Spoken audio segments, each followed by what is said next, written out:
واذكر عبدنا আইয়ুব। বান্দারে, তোমরা সকলেই হযরত আইয়ুব আলাইহিস সালাতু ওয়াস সালামের কথা স্মরণ করো। আল্লাহ রাব্বুল আলামিন এখানে আইয়াদনা, এই আল্লাহ রাব্বুল আলামিন আমাদেরকে ডাকলেন আর হযরত আইয়ুব আলাইহিস সালাতু ওয়াস সালামের কথা আমাদেরকে স্পষ্ট করে জানিয়ে দিলেন। হযরত আইয়ুব আলাইহিস সালাতু ওয়াস সালাম আল্লাহ সুবহানাহু ওয়া তাআলার প্রিয় বান্দা হতে চেয়েছিলেন। প্রিয় বান্দা হওয়ার ক্ষেত্রে প্রত্যেকটা মানুষকে সবচেয়ে বড় সমস্যার সম্মুখীন যে হতে হয়, সেই সম্মুখীনের অন্যতম মাধ্যমের ব্যক্তির নাম হলো শয়তান। সেই শয়তান মানুষকে আল্লাহর প্রিয় হতে দেয় না। এই শয়তান আল্লাহর প্রিয় হওয়ার জন্য দেয় না। এই শয়তান আল্লাহ রাব্বুল আলামিনের গোলামগুলো আল্লাহ রাব্বুল আলামিনের হুকুম মেনে চলবে, আল্লাহর ফরমাবরদারি করবে, শয়তান সেটা চায় না।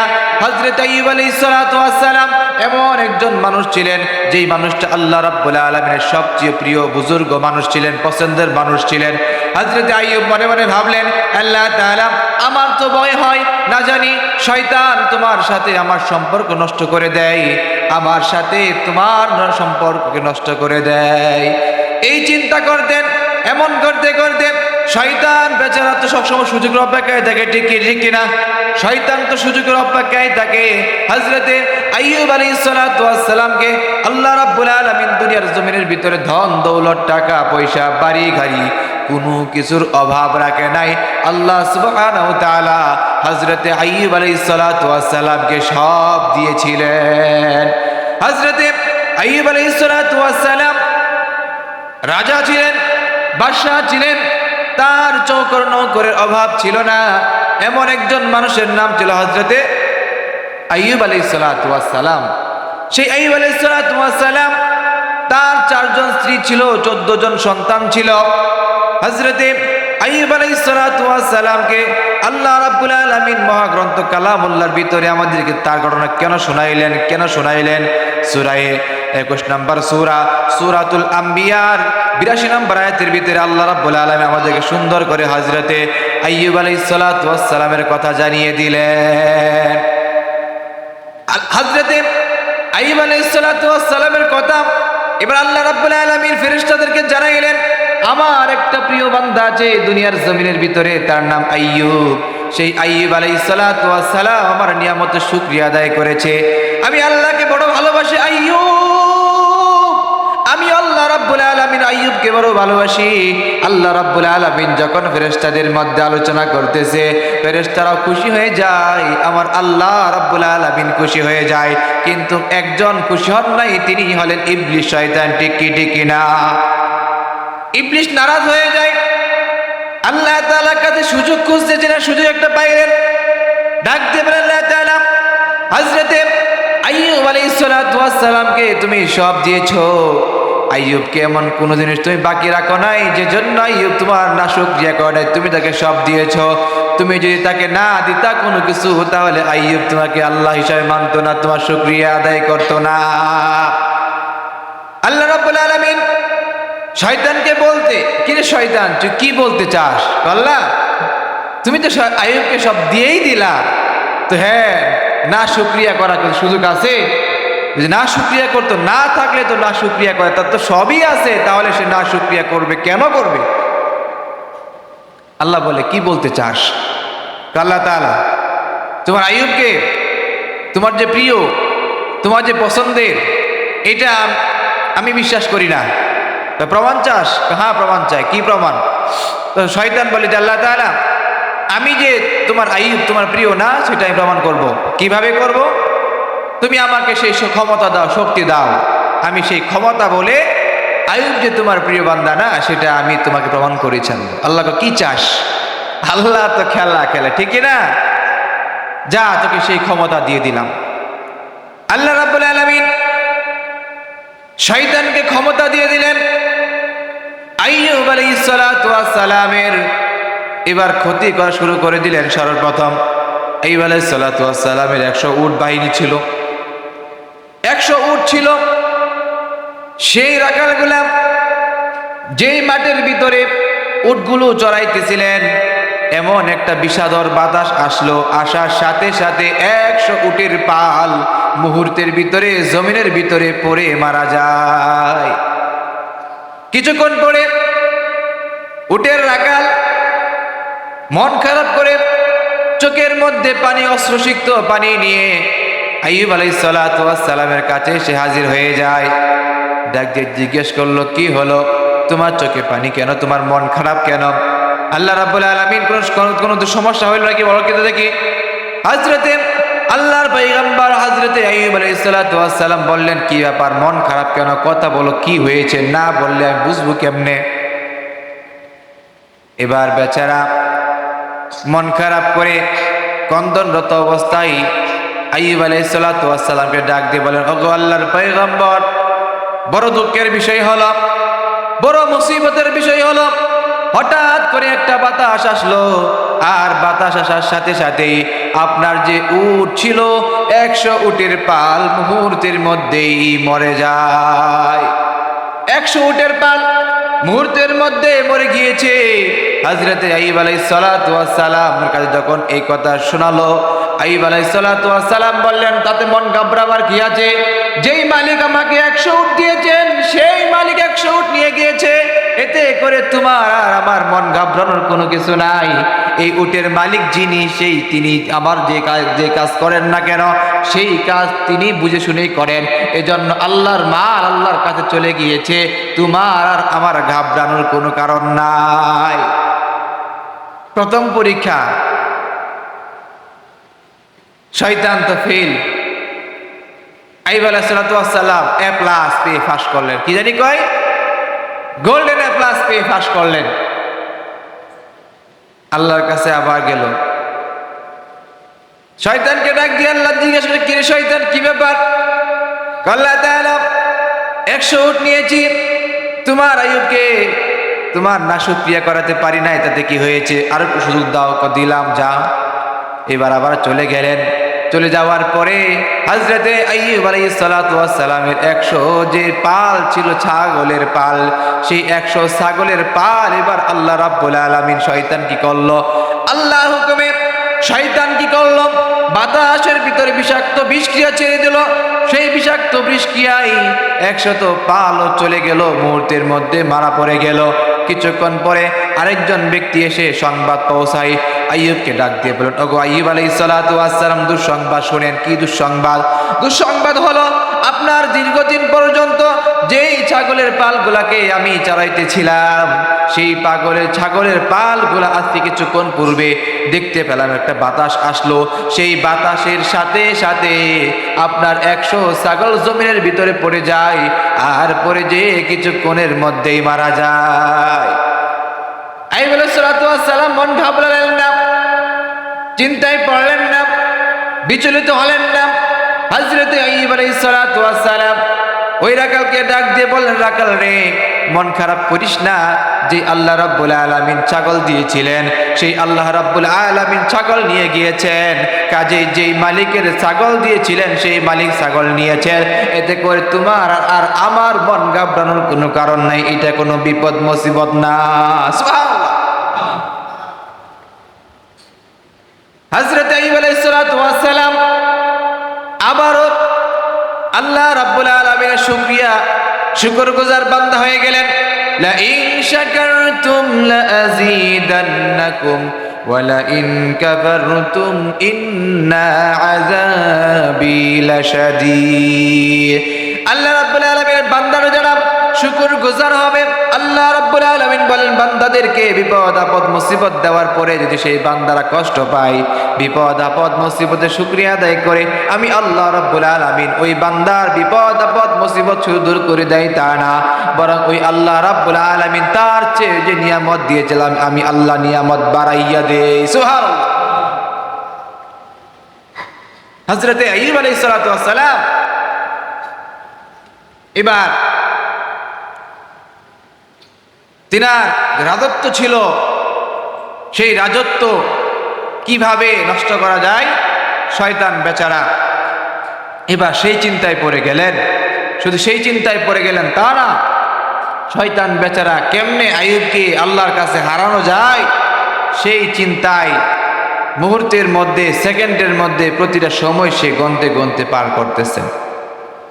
একবার আল্লাহ তাআলা এবার শয়তানকে তো পাওয়ার দিয়েই দিলেন, ঠিক কি না? আইয়ুব আলাইহিস সালাতু ওয়াস সালাম কি করলেন? অসুস্থ হয়ে গেলেন। অসুস্থ হয়ে যাওয়ার পরে হযরতে আইয়ুব আলাইহিস সালাতু ওয়াস সালাম যে অসুস্থতার ভিতরে পড়ে গেলেন, কিছুদিনে বেড়ে যেতে গেল, তার রোগ আরো বেড়ে গেল। তার এমন এক রোগ হলো যেই রোগের কারণে আইয়ুবের শরীর পচন ধরে গেল। আইয়ুব আলাইহিস সালাতু ওয়াস সালামের শরীর পচন ধরে গেছে তা না, বরং এই পরিমাণে কীট পতঙ্গ, পোকা মাকড়, পোকা তাকে শরীরের ভিতরে শুরু করলো যে পচতে পচতে এখন তার শরীরে দুর্গন্ধ আগের চেয়েও বেড়ে গেছে। এদিক দিয়ে দেখতে পেল এত বড় একটা অসুস্থ হয়ে যাওয়ার পরেও এই দেশের মানুষগুলা আইয়ুবকে একবারের জন্য ছাড়ে না, বরং তার প্রতি বিদ্বেষ পোষণ করে না। এক পর্যায়ে শয়তান ওই এলাকার মানুষের কাছে আইয়ুব আলাইহিস সালাতু ওয়াস সালামের প্রস্তাবনা করলো যে আইয়ুবের যে রোগ হয়েছে, এই রোগ যদি কারো মানুষের বাতাসে শরীরের মধ্যে লাগে, সেই বাতাসে সেই রোগ আক্রান্ত হবে এবং তারও সেই রোগ হবে। এই দিক দিয়ে আইয়ুব আলাইহিস সালাতু ওয়াস সালামের তার যে রাজত্ব ছিল, সেই রাজত্ব চলে গেল। তার যে 4 জন স্ত্রী ছিল, সন্তান, তারাও চলে গেলেন, তারাও নাই। তাদের মধ্যে শুধুমাত্র একজন ছিলেন, সে হলো আইয়ুব আলাইহিস সালাতু ওয়াস সালামের স্ত্রী, তার নাম রহিমা। বিভিন্ন মুফাসসিরিনে কেরাম, মুআখিরিনে কেরাম তিনার নাম উল্লেখ করতে রহিমা। সেই রহিমা ছাড়া আর কেউ রইল না, সবাই চলে গেলেন। চলে যাওয়ার পরে সেই রহিমার ব্যাপারে এবার দেখেন, রহিমাকে ডাক দিয়ে জিজ্ঞেস করলো আইয়ুব আলাইহিস সালাতু ওয়াস সালাম। হযরত আইয়ুব তার স্ত্রীকে ডাক দিয়ে বললেন, ওগো আমার স্ত্রী, সমস্ত স্ত্রীরা রেখে আমাকে চলে গিয়েছে, তুমি কেন যাও নাই? আমার 4 জন স্ত্রী ছিল, 3 জন চলে গিয়েছে। আমার দুর্গন্ধ, আমার শরীরের পচন, আমার নিজের নাকের ভিতরে অসহ্য হয়, যন্ত্রণা হয়, আমি নিজে সহ্য করতে পারি না। কিন্তু তুমি আমার কাছে এখন পর্যন্ত কেন আছো? তুমি চলে যাও না কেন? সবাই তো চলে গিয়েছে। হযরতে রহিমা আল্লাহ সুবহানাহু ওয়া তাআলার নেককার একজন বান্দি ছিল, আর সেও হযরতে সুলাইমান আলাইহিস সালাতু ওয়াস সালামের বংশধরদের মধ্যে তো একজন ছিল। হযরতে ইব্রাহিম আলাইহিস সালাতু ওয়াস সালামের বংশধরদের মধ্যে থেকে একজন ছিল। এই জন্য একবার বলা হয়েছে, অন্য একটা রিওয়ায়াতের ভিতরে এসেছে, হযরতে ইউসুফ আলাইহিস সালাতু ওয়াস সালামের বংশধরদের মধ্যে একজন ছিল। কেউ বলেছেন তার নাতির ঘরের নাতনি ছিল, তার নাতির ঘরের নাতি হযরতে রহিমা এমন একজন মানুষ ছিলেন। তার মানে নবীর ঘরের নাতির নাতি যেই মেয়েটা, সেই মেয়ে রূপে গুণে চেহারায় কম সুন্দর ছিল না, বেশি সুন্দর ছিলেন। হযরতে ইউসুফ আলাইহিস সালাতু ওয়াস সালাম কেমন সুন্দর ছিলেন, যে ইউসুফের চেহারা দেখে মিশরের নারীরা এত সুন্দর চেহারা দেখে হাত কাটার জন্য তাদের একবারও বিন্দুমাত্র পরিমাণে সময় লাগে নাই, বরং ইউসুফ আলাইহিস সালাতু ওয়াস সালামের চেহারার দিকে তাকাইয়া মিশরের নারীরা হাত কেটে ফেলেছিল। এমন সুন্দর ছিল হযরতে সাইয়্যিদনা ইউসুফ আলাইহিস সালাতু ওয়াস সালাম। আর সেই বংশের মেয়ে কেমন সুন্দর হবে কল্পনা করা যায় নাকি? এবার দেখেন, বংশীয় মর্যাদা সম্পন্ন মেয়েকে বিয়ে করলে লাভ কি দেখছেননি? নবীর বংশের মেয়ে স্বামীর বিপদে কখনো ফেলে যায় না, কথা বলেন ঠিক কি ঠিক না? বংশ যার ভালো, ওই মেয়ে স্বামীর বিপদের দিনেও যেমন, সুখের দিনেও যেমন পাশে ছিল। যেই নারী বংশীয় ভালো, সেই নারী স্বামীর বিপদেও থাকবে, মুসিবতেও থাকবে, মরণেও থাকবে, মরণের পরেও থাকবে, আল্লাহর জান্নাতের ভিতরেও থাকবে, কথা বলেন ঠিক কি ঠিক না? এই জন্য নবীজি বলেছেন, মেয়েকে বিয়ে করতে হলে তার জাত দেখে বিয়ে করো।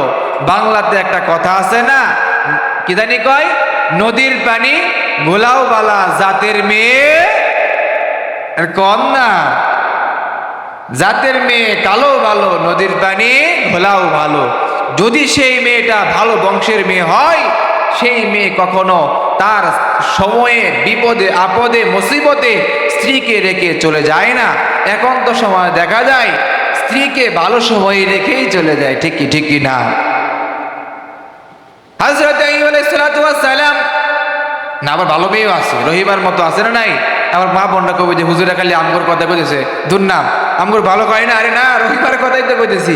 কিন্তু কিছু মেয়ে আছে এরকম যারা আসলে একটু মানে ভালো বংশের না হওয়ার কারণে উল্টাপাল্টা কাজগুলা করে। এই জন্য ভালো বংশের মেয়ে দিয়ে বিয়ে করা। একটা কথা মনে রাখবেন, ভালো বংশের মেয়ে বিয়ে করা এই জন্য বলতেছিলাম হযরতে রহিমা আইয়ুব আলাইহিস সালামের স্ত্রীর কথা। তিনি ছিলেন মূলভাবে একজন নবীর বংশধর, ঠিক কিনা?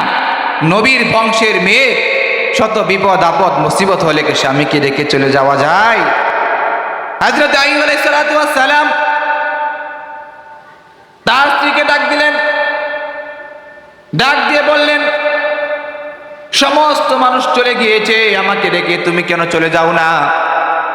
তিনি বললেন, আমি যেমন আল্লাহ রাব্বুল আলামিন সুখের দিনও সাথী বানিয়েছেন, সেই আল্লাহ রাব্বুল আলামিন আমাকে বলে দিয়েছেন দুঃখের দিনেও দুর্দশার দিনও আপনার পাশে যেন আমি থাকি, সেই জন্য আপনাকে ফেলে চলে যাই নাই। হযরত আইয়ুব আলাইহিস সালাম মনের ভিতরে একটু তৃপ্তি পেলেন, যাই হোক সবাই চলে গেল, আমার স্ত্রী আমার পাশে আছে, ঠিক কিনা? দেখবেন আমি যখন মাঝে মধ্যে হাসপাতালে যাই, সদর হাসপাতালে প্রায় সময় যাওয়া হয়, দেখা হয় অনেক রোগীদের সামনে, আপনারাও যখন যান দেখবেন কত মানুষ সেখানে অসুস্থ অবস্থায় আছে। যত মানুষই একজন রোগী দেখার জন্য যায়, আমাদের একজন বড় আলেম অসুস্থ হয়ে গেছেন, আমরা তিনাকে দেখার জন্য যাই, কতক্ষণ থাকি? সাময়িক অল্প সময়ের জন্য যাই, তারপরে আবার চলে আসি। একজন বড় নেতা অসুস্থ হয়ে গিয়েছেন, আমরা যাই দেখে চলে আসি সাময়িক অল্প সময়ের জন্য, বাকি সময়টুকু কিন্তু তার স্ত্রী তার সেবা যত্ন করে, ঠিক কিনা? একটা বাসা বাড়ির ভিতরে যান, অসুস্থ হয়ে গিয়েছে, সেই স্বামী স্ত্রী তার যে পরিমাণে তার জন্য সেবা যত্ন করে, অন্য কোন মানুষ সেই পরিমাণে সেবা যত্ন করে না দোস্ত।